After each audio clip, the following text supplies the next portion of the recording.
Muy buenos días, de nuevo con ustedes en el programa Mexicali Diverso. Hoy quiero tratar un tema que para mí es importante porque es un tema actual. Se refiere a lo siguiente. Andrés Manuel López Obrador está hablando de la cuarta transformación. Bueno, para mí es la quinta, pero voy a explicar por qué. Y me gustaría en otros programas ver las otras transformaciones. Hoy inicio con la primera. Octavio Paz y Carlos Fuentes decían que los mexicanos normalmente negamos un pasado indio. ¿A qué se debe esto? Miren, que la historia no es lineal. Hay eventos o sucesos físicos, sociológicos, filosóficos, etcétera, que dislocan, o sea, cambian de rumbo la historia. Y este cambio de rumbo a la historia fue el descubrimiento de América. En 1492, cuando aquel marinero grita tierra, vienen los españoles y ellos descubren América. Se atreven a desafiar toda la logística de aquel entonces del mundo europeo, que era nada más el mundo ibérico, y en vez de tradicionalmente viajar hacia un lado, viajaron al sentido contrario, para en busca de las Indias, lo que ya sabemos si llegan a América. En América está poblada por nativos, imperios aztecas, mayas, incas, etc.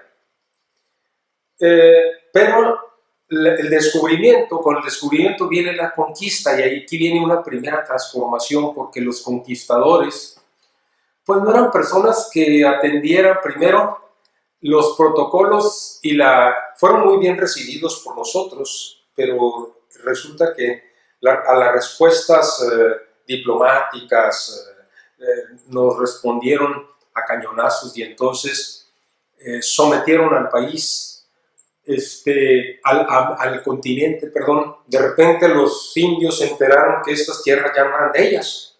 Ahí perdimos la independencia. Primero nos transformamos de ser un país, de ser un continente libre, a una colonia de Estados Unidos, de España, aunque ellos siempre lo negaban que fuera colonia. ¿Por qué? Porque vienen los conquistadores a una nueva tierra, imagínense, todo este continente es de ellos, y entonces venían a saquear, a dominar, y entonces se viene un proceso a través del cual nos conquistan. ¿Cómo es la conquista? A través de la imposición de un modelo de desarrollo sobre otro modelo de desarrollo. Implementan un sistema feudal tardío acá, que es muy saqueador, que está organizado, decían, este feudal tardío, aunque hay otros personajes que hablan que no fue un feudal tardío, sino que fue un capitalismo embrionario, porque nos impusieron una economía basada en la minería, donde se abrió un centro minero alrededor, formaban un pueblo y había que darles comida, se desarrollaba la agricultura, la ganadería, etc. ¿Y cómo organizaron América? Bueno, a través de lo que ellos ya conocían como una forma feudal, a través de las audiencias. Esta era una colonia porque nos imponen un sistema administrativo a través de virreinatos. El virreinato de la Nueva España, que es el centro del país, el de la Nueva Galicia, que era Guadalajara hacia el norte, el virreinato de Costilla de Oro, que es todo Centroamérica, el virreinato de Nueva Granada, que es Ecuador, Colombia y Venezuela, el virreinato del Perú, y el virreinato de las Charcas, que era Argentina y todo lo demás. Así nos administraban. Pero también, ¿esto de quién era? Bueno, pues del poder que tenían en aquel entonces era del rey, y el rey cobraba sobre todo lo que producían acá, lo que era el quinto real. O sea, de cada 5 barras de oro te quitaban una. Pero luego la iglesia también pedía el diezmo, ¿verdad?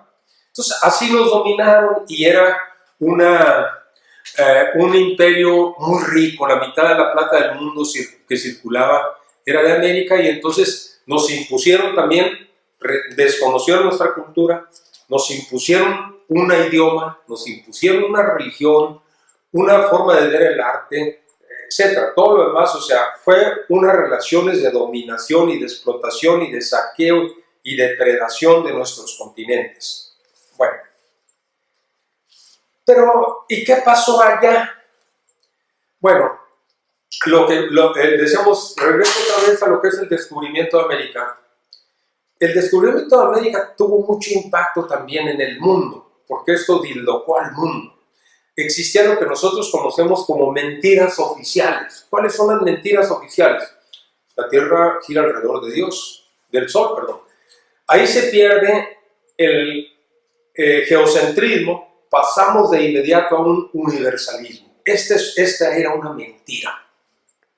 Había muchas mentiras, y entonces todo lo que nos habían dicho era mentira, lo que habíamos leído, y mucha gente murió por andar diciendo eso. A Copérnico lo mataron por eso. Entonces, ¿ahora qué había que hacer? Pues no existe nada, dudar de todo. Aparece Descartes con la duda. Y entonces aquí se cuestiona todo, hasta el poder de la iglesia.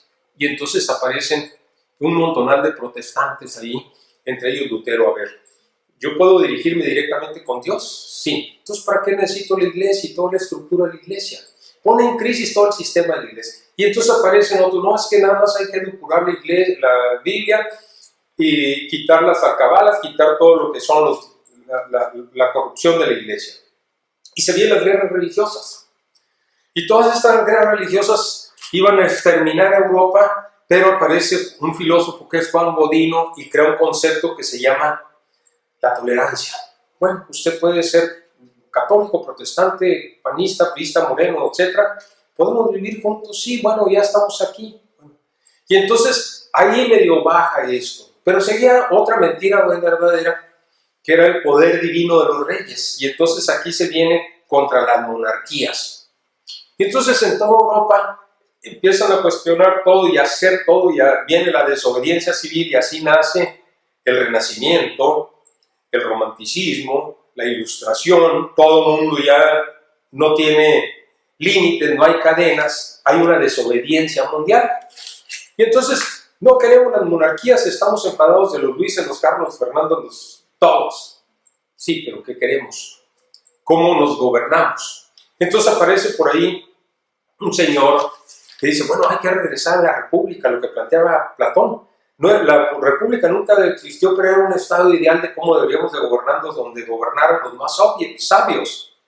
Entonces propone la república. ¿Y cómo se va a gobernar si ya no queremos a las monarquías? Y entonces aparece Montesquieu con su libro El espíritu de las leyes, que nos dice que hay que hacer un pacto social entre el gobierno y la sociedad. De acuerdo al estado natural del hombre. Y el hombre por naturaleza es bueno. Pues sí, pero aparece el aguafiestas de Hobbes en Inglaterra y dice, no. La naturaleza del hombre es mala, punto. Todos los hombres son malos.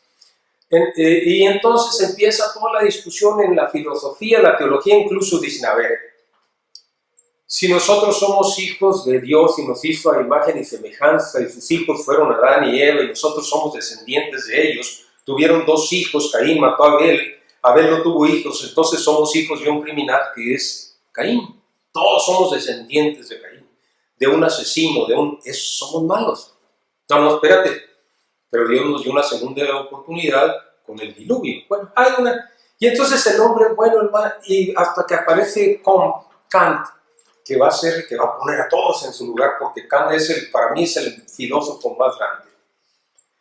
Después de Platón y Aristóteles, si quieren, pero Sócrates, pero él sería un personaje así.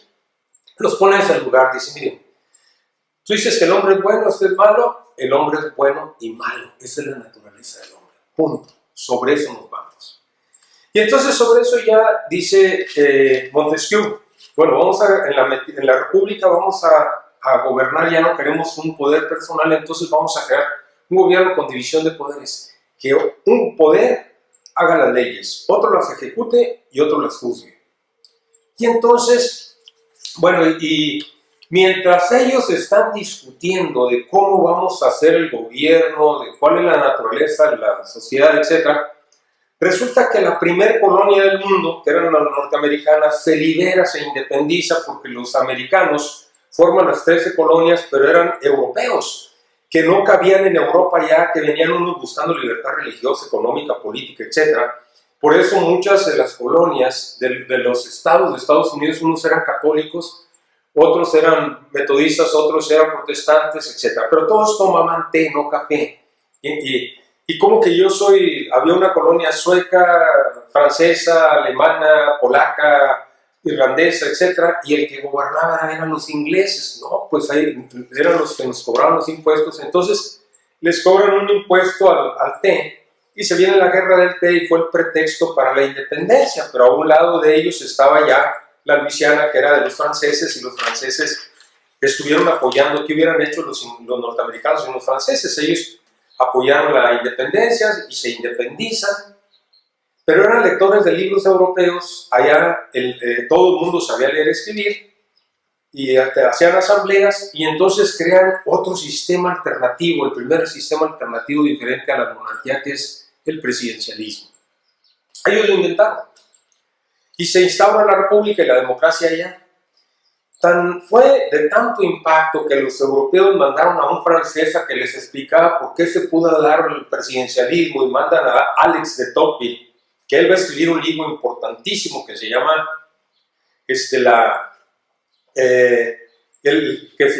La democracia en América. Alex de Tocqueville explica por qué se dio la democracia en América. Eso es en 1776. Hasta 12 años después, los franceses hacen su revolución. Y entonces viene la Revolución Francesa en 1789.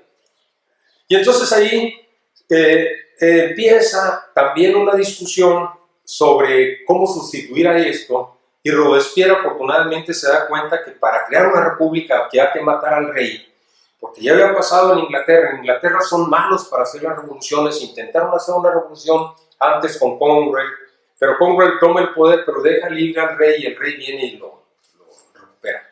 Entonces acá se viene esto, pero se viene la persecución de todo lo que no quiere hacer Andrés Manuel, meter a todo el mundo a la guillotina, a la cárcel, etc.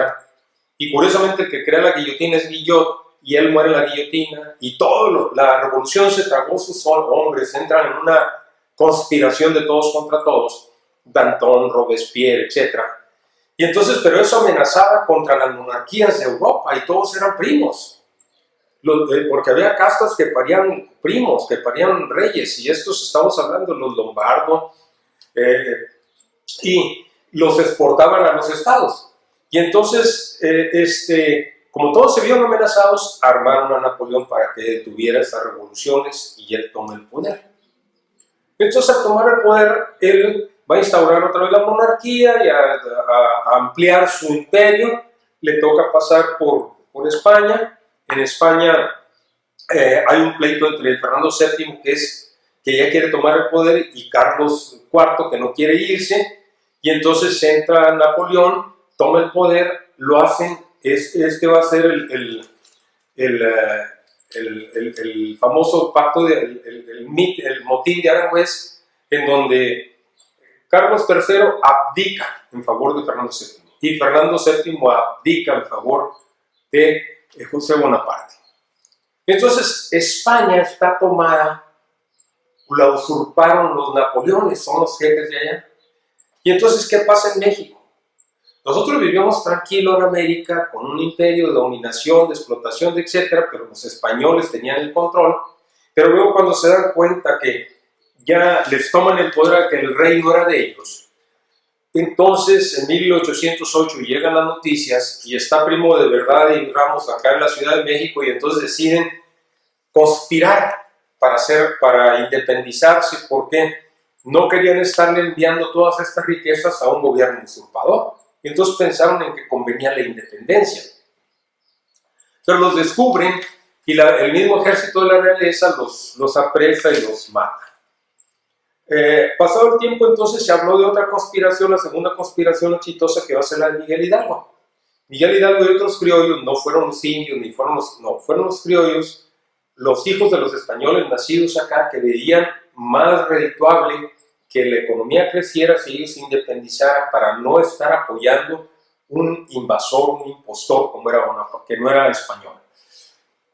Hacen el movimiento de independencia, nosotros sabemos que descubren la conspiración y el 15 de septiembre a las 11 de la noche viene el grito encabezado por Hidalgo, Allende y Abasolo, ¿verdad?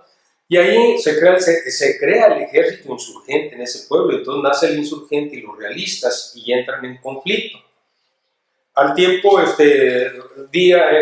Hidalgo decreta lo que se quería era una independencia, pero para darle el trono a Fernando VII. Todos pensaron así hasta la Constitución del 24. Y entonces, el virrey quiere amnistiar a Hidalgo, no acepta, entonces lo apresan y lo fusilan. Y entonces viene, encabeza ya en Apatzingán Morelos, y él inicia la lucha también, ahí lee los sentimientos de la nación. Él era un arriero que conocía, como Andrés Manuel López Obrador, todos los pueblos, y de eso creó los sentimientos de la nación, donde decía que éramos una sociedad donde había una distancia entre la riqueza y la pobreza, o sea, el papel del Estado era temperar, acercar esto. A él también lo apresan y lo fusilan, y entonces el movimiento como que se ve descabezado, y ya entra en receso por cerca de 10 años, por allá anda Guerrero y por acá anda Iturbide, y entonces la independencia va a cerrar con lo siguiente, así como una cosa de novio, ¿no? Iturbide le manda una carta a Guerrero, y luego Guerrero le manda una carta a Iturbide, y luego se mandan cartas, y entonces acuerdan, hay un acuerdo, hay un primer pacto, este es pacto positivo, no como el pacto negativo que vivimos. Y en este pacto positivo, ellos acuerdan entonces hacer una independencia, y entonces, como ya venía la crisis económica, había mucha parálisis social, convenía hacer la independencia, y entonces esta surge a través de un pacto con el ejército trigarante, donde hablaban de unión, la independencia y religión, ¿verdad? Mantenerla, estamos de acuerdo en que la religión católica sería la única en México. Entonces, logramos la independencia, que después ahí la voy a dejar como la segunda transformación. La primera fue que nos conquistaron y perdimos la nacionalidad, nuestra patria, nuestra casa.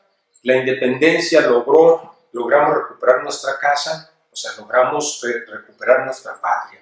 Y entonces yo ahí lo dejo. En el próximo programa vamos a ver la segunda transformación para Andrés, pero para mí sería la tercera. Con esto me despido de ustedes en este programa de Mexicali Diverso.